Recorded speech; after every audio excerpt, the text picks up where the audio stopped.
Hello, everybody, and welcome to episode number 90 of the Steel City Insider Podcast. I'm one of your hosts, Jeremy Hritz, alongside the Jim Wexell. Jim, how are you today? How was your Christmas? My Christmas was great, but you should be welcoming Vic Ketchman and Ed Bouchette. How many hits did we get? We It was got a like lot. 1.6 thousand. That was like 1,000 more than our record. I know. It was that was a special episode. But this week it's just me, and so we're going to try to hit it short and sweet and answer some questions about a playoff team, as opposed to questions last week about the future of the coach and the organization. Yes. And Steelers fans definitely got a Christmas gift, early Christmas gift last Saturday. The team defeating the Cincinnati Bengals at home, scoring over 30 points for the first time in who knows how long. Mason Rudolph comes off the bench. He gets his opportunity, plays well, and we're going to talk about all that. But Jim, is there some friction creeping up within the team surrounding the quarterback performance? I tell you, you look around the internet and you think there is. You look around that huddle that I was in interviewing Kenny Pickett, and you don't think there is. I don't know that people understand Kenny Pickett. One of the first things I noticed about Kenny was he'll look you in the eye while he answers your question, but he quickly looks away. I always thought that was his way to minimize the follow-up questions and not engage with one reporter too long. And I thought it was kind of youthful. As he's gone along, he's engaged a little more and taken follow-ups, but he darts around a lot. I mean, he's got a mob in front of him. He's trying to make everybody happy. So I think some of that, I saw one commentator say that was a tip that he is not happy. There was also the question about, did you learn anything standing on the sidelines? And he said, no. And he kind of dismissed the question because, that question took 30 seconds to come out and we all knew what the question was going to be. So you have a lot of time to look down at your feet, look around, you know what the question's going to be. They finally spit it out. No offense to the questioner. That's how we all get sometimes. And so the fact that he was looking around during the question has also been mentioned. And the fact that he even did the press conference was mentioned. Kenny don't want to do no press conference. That's part of his evasiveness was more embarrassment. I felt being there. He was a little embarrassed that he was being interviewed by a mob in front of what the team puts up for their planned interviews. The PR staff was asked by so many people to talk to Kenny about his injury, and Kenny, I was surprised he agreed to it, and he did. So I was glad he did that. I didn't think he was snippy or jealous or any of that stuff that I'm seeing. You see this stuff now, Facebook. You're on Facebook, right? Yeah. I don't get all the news where they're getting this stuff. It's fifth-hand stuff. It's people reporting stuff that someone who wasn't there reported. Yeah. And then they take it off YouTube, and there's no feel for what actually happened. And of course, it's all sensationalized for clickbait. Oh, yeah. It's just a mess. So I would not read any of that stuff on Facebook except mine and yours, right? Yeah, there we go. Well, that's why we have the insider. You're the insider. You're actually there. It's not aggregate content. You're getting the real scoop here. I would not take any of that seriously about some kind of, it's like they're trying to, last week was a big week for all of the friction, right? Yeah. This week, they're happy they won. We got to look hard for some friction here. Yeah. Kenny wasn't cheering very loudly on the sideline. Did he learn anything standing there in his coat? I love that he said no. Yeah. Just come on. Yeah. Every minute is a learning process for all of us. Yeah, 100%. Yeah, but I don't think that he gained any great insight. I think we all knew what Mason had, and And Mason at his best could do what he did. He's a pocket passer. Of course, he looked better in the pocket than Kenny and Trubisky. Those guys have been scramblers their entire lives. They need to understand the pocket the way Mason does. Mm-hmm. Sometimes that pocket patience results in easy sacks on critical downs for Mason. He's been a slow processor. Mm-hmm. Now, this game was great. The line gave him time. The Bengals defense sucked. Mason hit some passes. Mason's got a beautiful deep ball. We've talked about that several times. So I'm not diminishing what Mason did, but let's put the reins on it a little bit. And let's not be getting rid of Kenny. I think once they get a new quarterback, they can let Trubisky go. Yeah. I mean, they won't let him go before they have another backup, because Mason's a free agent. Yeah. So you can't count on him, especially if he continues playing that way. And you can't write Kenny off. He showed a lot of good things, but you do have to add to the room. Whether you have to go get Russell Wilson, that's a little much. I can't see all that money. No. They're not going to do that. They're not going to get Kirk Cousins. No. They're not going to get that kind of big ticket item. They're going to get Kenny, maybe get a veteran who's cheap, to replace Trubisky, and then draft another one to add to the room. So, and again, I think it's easy to lose perspective, and we have to keep perspective that this is just one game, one performance. But let's dig a bit into this. So Tomlin had said that Mason's gonna, what was the statement? He's gonna have the ball to start the week, and Pickett's recovering from his injury still. How long do we expect, or should we expect, Mason to continue to get the call as a starter? Or is he on a short leash? And if he performs poorly in Seattle, Kenny goes in. How do you see this playing out? It benefits Kenny just to prepare, just to get past injuries, just to prepare and work even as a backup. Now, if Mason puts up another game like last week, I don't think it's going to matter, right? I thought Tomlin would go back to Pickett, but I was wrong. But in my personal opinion, I would have stuck with Mason. So I think he's kind of using that injury as a bit of an excuse, and rightly so. I think it's perfect. I think it's a perfect time for Mason to play. And if Mason plays like this again, then he plays the next game. Yeah. And if they make the playoffs, then he goes in as the playoffs. Why wouldn't he? And Kenny will learn all as he goes. He'll be preparing to go in, and that could happen at any time. He could be needed in the fourth quarter. And then he goes into next year same as he ever was. Hey, maybe they try harder to bring Mason back, but also other teams are going to try harder to get Mason. 100%. So you got to plan on Kenny being that starter next year. You just have to accept that. But moving through the end of this year, stick with the hot hand. Yeah. And ironically enough, Jim, Mason's first game action in the NFL came against Seattle, and that was Ben's infamous elbow injury. And he played well in that game. And I think was it in Seattle or was that in Pittsburgh? I can't remember. I think it was in Pittsburgh. Okay. But there is a little bit of a narrative there that you're not hearing too much talk about.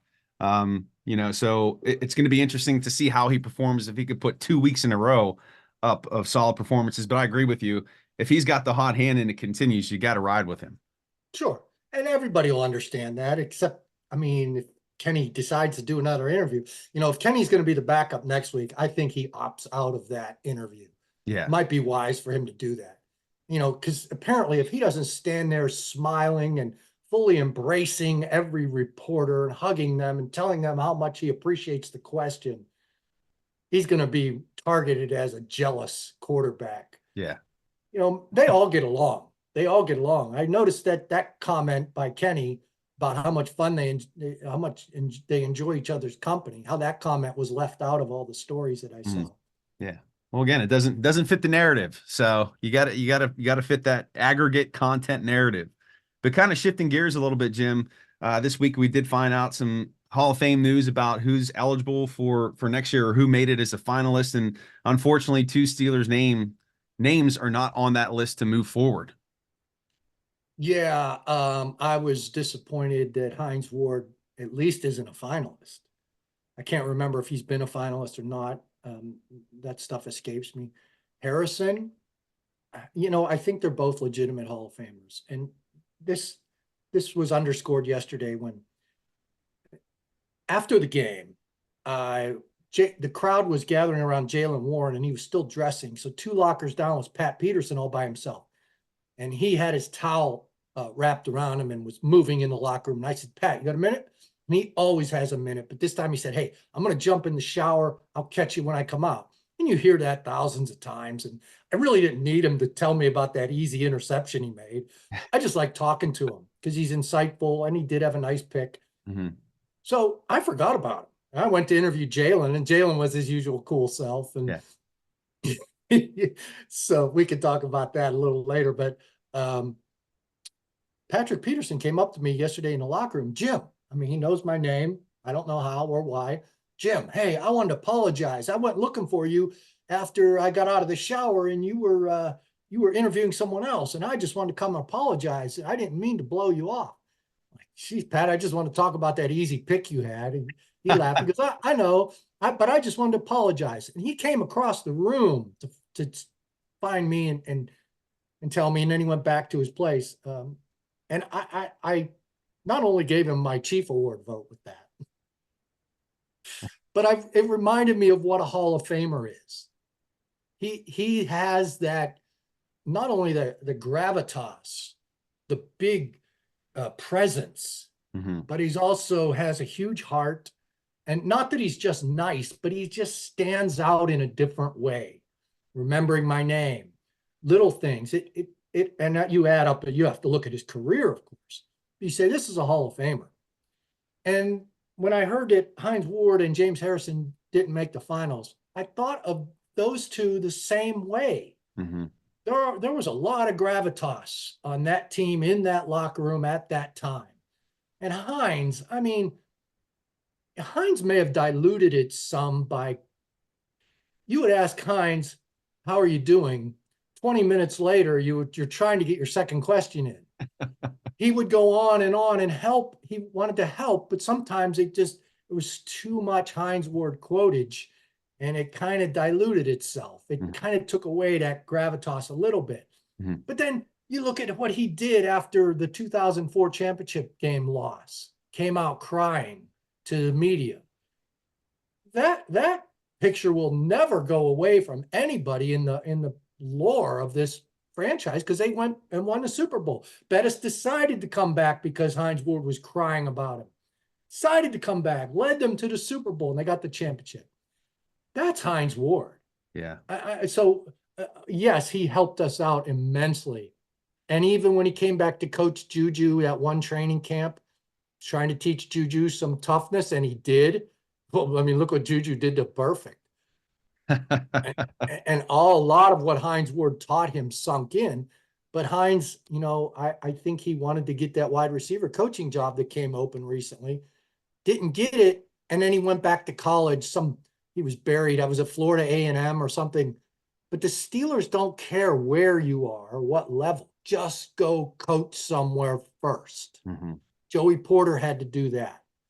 And so I'm hoping that that's what happened with Hines, and that he's going to come back as a coach, because his presence is immense, let alone what he did on the field. I mean, we all know what he did on the field. Yeah. But I'm just trying to compare the Patrick Peterson types and the Hines Ward. Hines Ward is a Hall of Famer.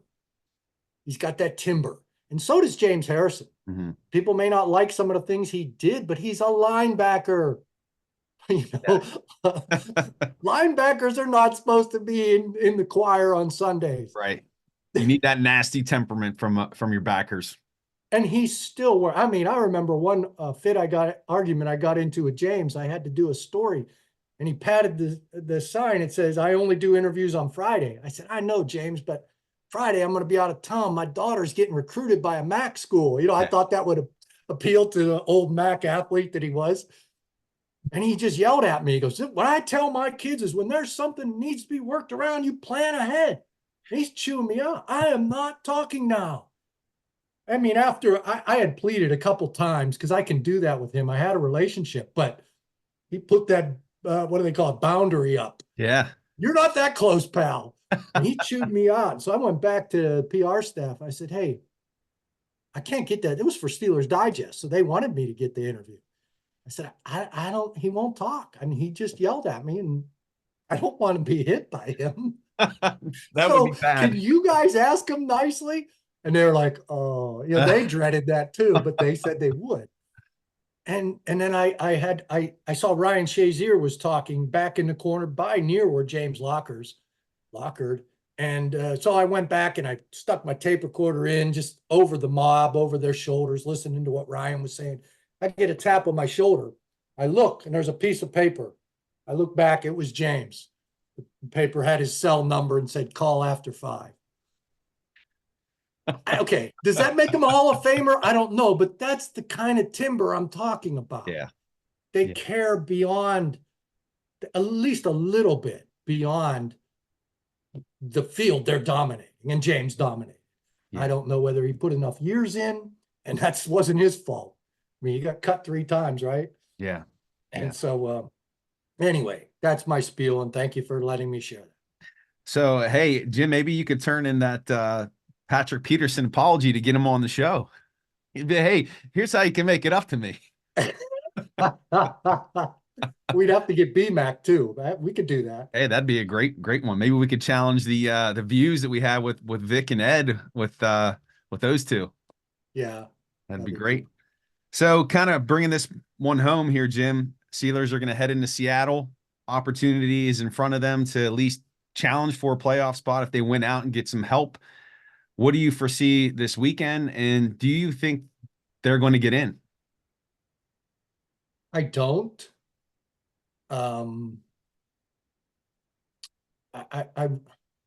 If I had to predict, I would say they're going to lose the next 2.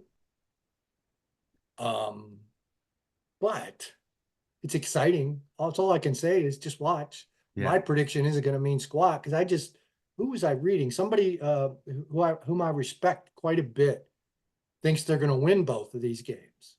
So that gave me hope, but I don't. Seattle's going to be tough.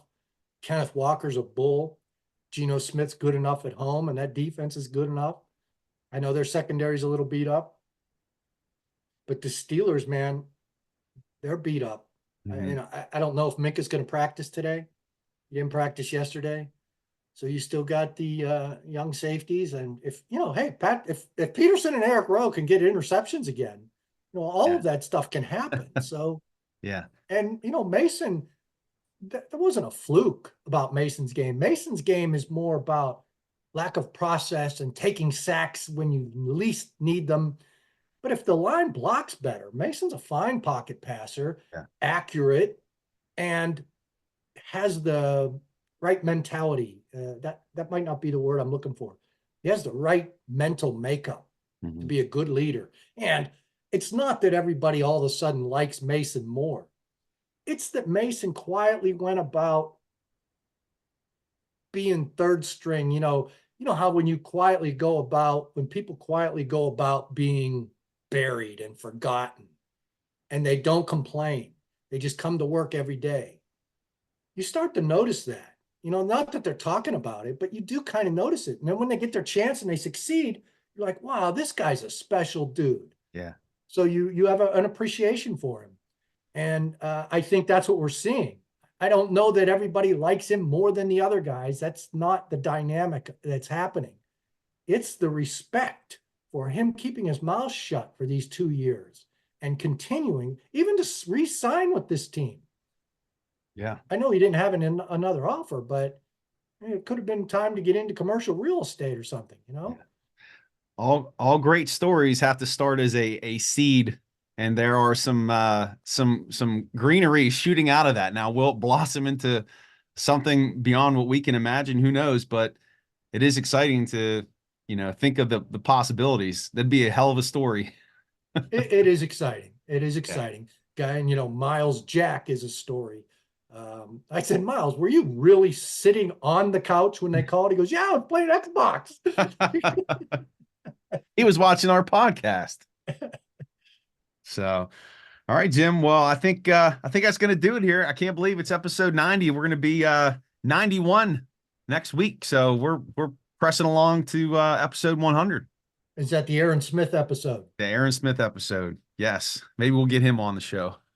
Aaron's brother was a race car driver in Colorado Springs. Okay. His number was 91 on his car. Nice. Nice. Well, So this, we'll name our podcast after that car. there we go. And that's going to do it for episode number 90 of the Still City Insider podcast. Make sure you check out Jim's work at the Still City Insider. Give Jim a follow on X at Jim Wexell, right? It's at Jim Wexell, right? Your Twitter handle? Pretty sure. Yeah, Twitter handles. Just, you know, Google Wexell, you know. Just Google Jim. If you want my books, go to jimwexell.com. And check out the books as well. Books are on sale. And we'll see you all next year after a Steelers win. And take care, everybody. Thank you for the support, for the likes, for subscribing, sharing with your family and friends. We appreciate you, and have a great 2024. Take care, Jim. See you, Jeremy.